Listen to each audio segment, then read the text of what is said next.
I'd like to introduce Dr. Jim Benford, a microwave scientist. He's going to talk about the implications of power beaming for SETI. So give him a warm welcome. You won't be applauding when you see how fast this talk is going to go. I have a lot of kind of, in a way, this is kind of a world-changing point of view. Is this mic working? Yeah, it is. I have to introduce a number of kind of technologies in order to explain it. So I thought first I would just give you the whole story like newspapers do. The most conspicuous observable hypothesis, observable feature of an advanced ET civilization, I think what it can easily be shown will be leakage from large-scale beaming of electromagnetic power over planetary, interplanetary, or even interstellar scales. That's because the energy requirements are such, and there have been many such studies that show this, that they're have a much higher visibility than SETI beacons that people conceive of, and certainly far, far, far larger than any leakage from Earth that has taken place so far or is likely to take place in the near future for us. The consequence of that is that SETI messages may be found on power beaming leakage. That's the story, okay? Now, to further detail it, recent observations by an anomalous object, a star called Tabby's star in the nomenclature, the number is given there, has motivated observing in the microwave and optical for mega structures and leakage of radiation from the construction of such structures. I'll show you why that thought came along. Nothing seen so far at the thresholds of the instruments used. Nothing has been yet seen so far. The consequence, though, for the future is that SETI observers should look for leakage transients, because these will be transients. And SETI observers have been determined to look for steady signals, steady, that is, continuous signals, and therefore they may have, and although they've seen many transients, they've all ignored them. I'm pointing out, my son and I are pointing out that the most observable feature of an extraterrestrial civilization is not a signal they would send us, but leakage from their own high technology power beaming, and therefore we should be looking for that and not for intended communications. And that because they realize, as we do, that these can be observed at great interstellar distances, it would be easy enough to put a message on that power beaming because you already paid the cost of building the beamer. So we should look at power beaming leakage and look for messages on them.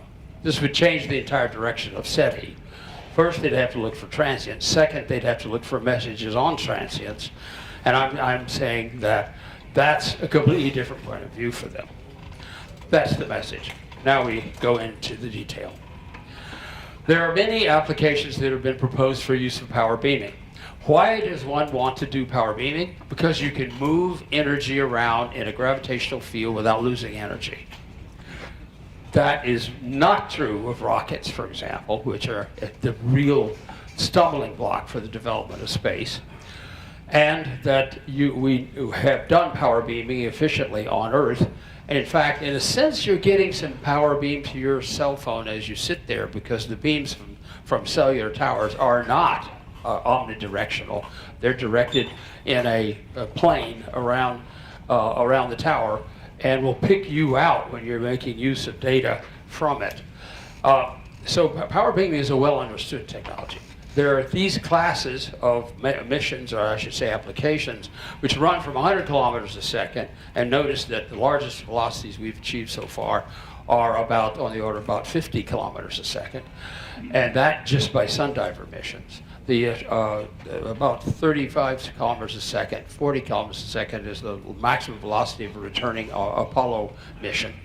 Interstellar precursors would be 10 to 100 kilometers, and Starships about 1,000 kilometers a second and greater. Now let's look for, at the first, we'll go up through the hierarchy of missions, and then I'll show you how they fit together. Launch to orbit. People don't really realize yet that microwave thermal rockets are under development already. There have been recent experiments just last year at White Sands. It works like this. The idea is leave the baggage behind, leave the entire power generating system behind on the ground, okay, from a beamer like here, to hit a heat exchanger on a vehicle that's lofted into orbit. That's you have the heat exchanger. This key element is that you have hydrogen fuel, just H2, flowing through pipes. Here are the pipes, flowing through an array of pipes into a rocket, a nozzle, and exhausting at high exhaust velocity because hydrogen is a light element. You're not burning the hydrogen. You're simply expelling it at very high temperatures. The launch profile, it takes about 3 minutes to get to orbit. And the G's reach about 19 in typical profile. The beamer is typically thought to be somewhere between 100 and 130 gigahertz optimal cost. And the mass is on the order of a ton. Experiments on this have shown it to be an effective rocket. The first microwave rocket was done by Kevin Parkin 10 years ago at Caltech. The beamers are a technology we understand. We understand how to make arrays of antennas. This is actually a radio antenna, not the kind of beamer you would build. You'd build a close-in array to avoid side lobes. And also the gyrotrons and other sources that we use to power them are well understood and developed technology and very efficient. So that's launched to orbit. What do you do when you're in orbit? Well, here's an old concept for beaming to something in orbit, but the more contemporary thing is to actually use the acceleration of a sail by bouncing photons off of it.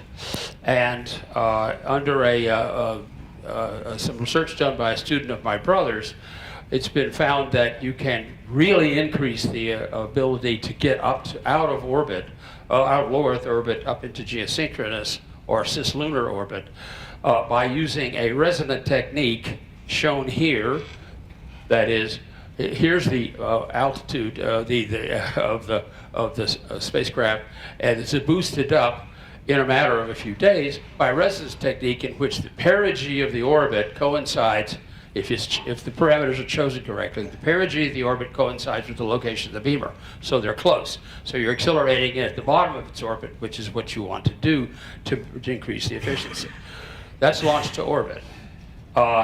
Interplanetary commerce is using such sails to get quickly out into useful missions, such as to Mars. This is a concept for it. You basically put the beamer close to the sail and accelerate it quickly. A few months ago, following on remarks I made about this in the literature in 2008, showing that, in fact, this would be an observable phenomena at interstellar distances.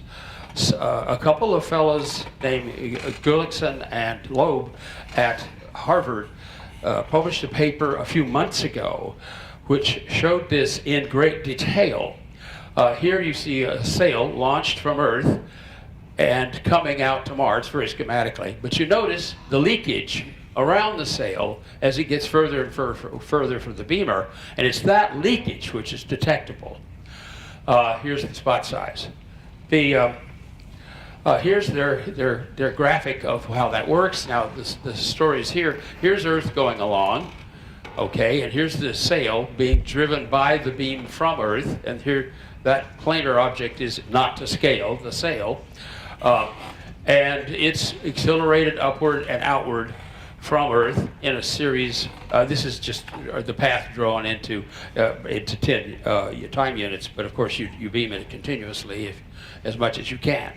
And as it approaches Mars here, it's slowed down. You want to stop the radial velocity away from the sun. And you want to bring, what happens is it overshoots and comes back into an elliptical orbit around Mars, from which a local beamer on Mars can then bring it back down. Or you can send a transport up to pick up the cargo. I've got only 5 minutes left? 5 minutes talk. Talk. Then Q&A. I've only been up here 12 minutes. Right? Anybody else? It's 12 minutes past 12, right? Just being quantitative. This is the leakage from the Starship as they have illustrated, showing the diffraction rings around the sail ship, I mean. They quantified this pretty well. Now, what Loeb and Company did is point out that this is really observable, greatly observable from someone seeing the solar system as an exoplanet, as a series of exoplanets. They would see the conjunction of planets seen in a line, which we see ourselves occasionally, as we see occasionally the planets grouped in the sky. And here's an image of a conjunction of planets as seen from a distance. So here's the observer seeing two planets very close in angular space to each other, and that beam would be pointed in such a way as to be pointed toward the destination planet, and therefore could be intercepted by the observer. They did a series of calculations with model exoplanets based on the Kepler data, and they found that if you observe continuously for a period of 5 years with 10 solar systems, you would have a very high probability of observing power beaming leakage if there were civilizations in those systems. But that's what it means. It means it's a highly observable thing if you look at the correct times, at the correct places.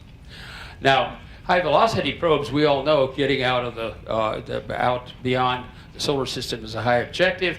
People have said, like Bob Forward have talked about Starwisp, and very, very light sails driven to extremely high velocities.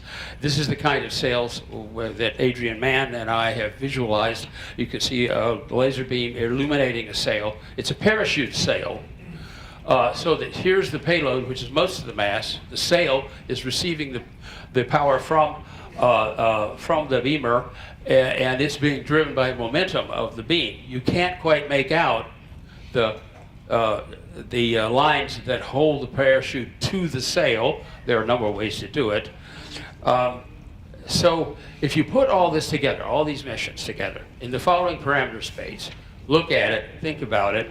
It's power, beamed power required for the peak power of the beamer, the duration of the illumination you would see here, minutes, hours, days, months, years, and here the class of missions. Launch, orbit raising, interplanetary and interstellar. Large variations in time and duration because of the energies required changing so much. There are 4 orders of magnitude of energy in this scale. The energy is shown on the diagonal, a gigajoule, a terajoule, etc. Very high energies for interstellar, no way around that. But therefore, these missions, and these are all taken from the literature of 22 published works, which have enough quantities that we can put them on, we can figure them all out. It shows that basically these are constant energy missions, and therefore they're color-coded, and they fall upon lines like this. So given that we understand that well enough in a separate literature that documents power beaming, we can look at what's observable. Here are the key things. The frequencies, and they all tend to be higher than the microwave, in the millimeter or in the visible. Powers going up from like 300 megawatts to 100 terawatts, extremely high power. Duration from minutes to years for starships at a half speed of light. Repeat times, which vary enormously depending upon what you're doing. For example, if you're launching to Mars, you would launch, or same thing if you're launching from Earth to orbit. As soon as you've lifted off one, you put another in place and you launch, because you don't want to pay for too much range time. Now it's 5 minutes. Good, you're learning. The beam width is just given by diffraction, and it varies here from 20 nanoradians up to a very small 20 teraradians. And so the beam width gets increasingly small as you go to higher and higher energy missions. The other two things you've got to think about in terms of observing is the beam width and the slewing. The beam width I just explained is diffraction of the beam. The slew rate is the rate at which you would say track the mission as it takes off, and the largest tracking rates are in the launch to orbit, and then interplanetary, and then at higher and higher power missions, you get higher and higher slew rates. The other factor that's important, and the really key thing, is the EIRP, the effective isotropic radiated power. It's a simple thing. It's the product of the power you radiate times the gain of the antenna or optic that you're using, which is basically this beam width in the denominator and the power here. The power density in the far field is just given by this PG, the EIRP, symbol is W, divided by 1 over 4 pi r squared. So that EIRP is an observable to the ET, or inversely to us, and therefore that's the key parameter to look at. And here's the table of what you get. You get a slew rate, which go down to very, very fast slew rates, very slow slew rates, higher at launch to orbit and lower here all the way to 0 for starships. The EIRP starts at 10 to the 19th.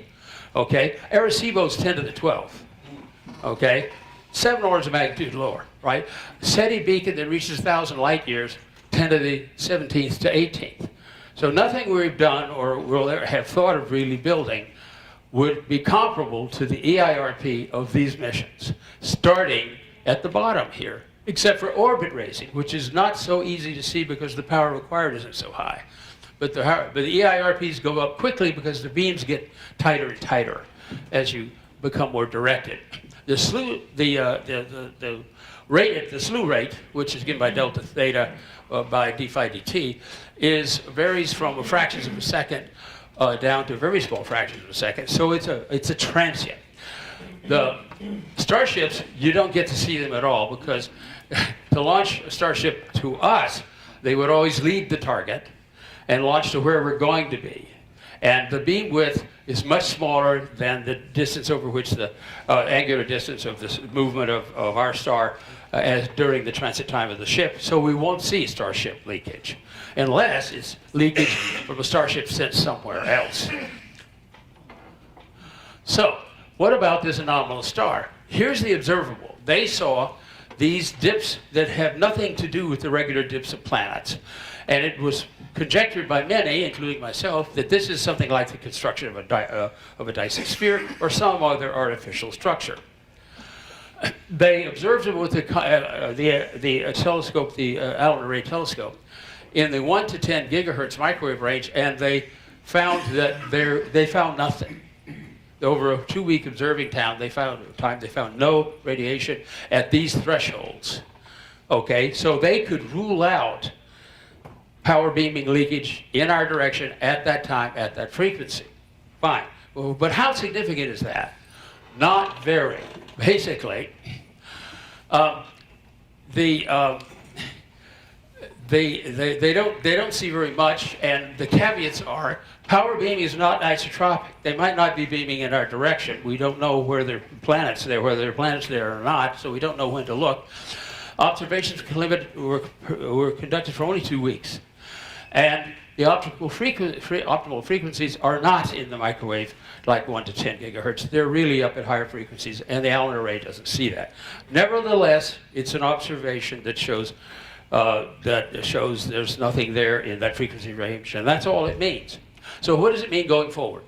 That power beaming levels are high and transient and would dwarf routine leakage from any kind of function we know about in civilization. More extensive observations should be done at higher frequencies. The Earth's atmospheric windows, I will show you here. Here's where they looked, okay? Here are all these other bands up here you can transmit in, and especially our own favorite, the visible window. That's where you're likely to find power beaming leakage, and that's where we ought to start observing. So, what does that mean? The real implication is they would certainly put a message on top of that beam if they knew we could see it. Or if they even suspected we could see it. It would cost very little to add it on. So that's where the messages will be. They will not be in beacons they built for the special purpose. They'll be in these kind of industrial grade applications. And that's what I expect that we will find if we ever find anything. The paper is in the process of being published in Astrophysical Journal. It's available on the archive. Thank you.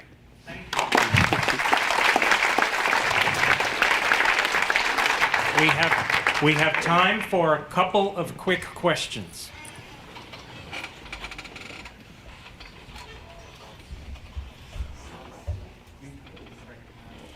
Oh, yes, okay. This man is in a hurry. Put your hand down. Yes? Yes, sir. Then wait for the microphone, please. Yeah. Interesting talk. What you're basically saying is that in the case, for example, when Mars is in conjunction with a distant star, that distant star would be able to see the power leakage from our beaming, a beam propulsion, to that star. But that's a very rare event. Actually, it isn't. Yeah. The Loeb Gullikson paper shows that you would expect to see about 10 conjunctions a year if you were looking at 10 solar systems. Well, the question is where the They took where the likely various stars are. exoplanet systems found in Kepler and did the statistics. It's in the paper. If the stars are not in the ecliptic, the probability is actually 0 if the target stars. Oh, yeah. Well, So, you've got to be careful. You don't look anywhere. But the point is... But you see, Kepler sees things that are in the ecliptic from our point of view. Right, Just as and ET vice would versa. see Yeah. our planets in our ecliptic from their point of view, or they wouldn't be looking for us. But the point is, if we are doing these beamed powered transportation systems, the power beaming systems are not turned on all the time. Most of the time they're sitting around unused and not beaming a ship. So if you had these systems and you were interested in communicating, you have very large and very well focused beams that would be used to deliberately communicate. So we wouldn't be looking for the leakage from their transportation system. We would be looking for the downtime of the transportation. Your statement has when the they turn it assumption on. that transportation systems are seldom used. Everybody who's been at an airport knows that's false. No, there are times that when airports don't have a whole lot of traffic. Yeah, There's not a whole lot of traffic going out at 4 a.m. And that's certainly true. There are times when transportation is not used, but usually, most civilizations suffers from congestion in the transportation system. They suffer from congestion at the highest I understand your time. point of view. Let's have another question. Well, we're out of time. We're trying to. Okay. We're out of our extra allotted time. So, Can I- if you gentlemen could just. Can I do a 40-second one? Go. Yeah, go We get ahead. the signal. We get the signal. Would you, Jim, want to see us respond?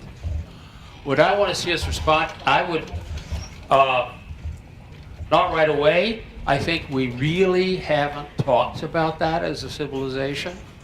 And there are things to think about whether we really want to be known. As David Brin says, you don't shout in a jungle. And so, I simply favor that we really need to have a societal discussion about something like this before we reveal our existence. Thanks, Jim, very much.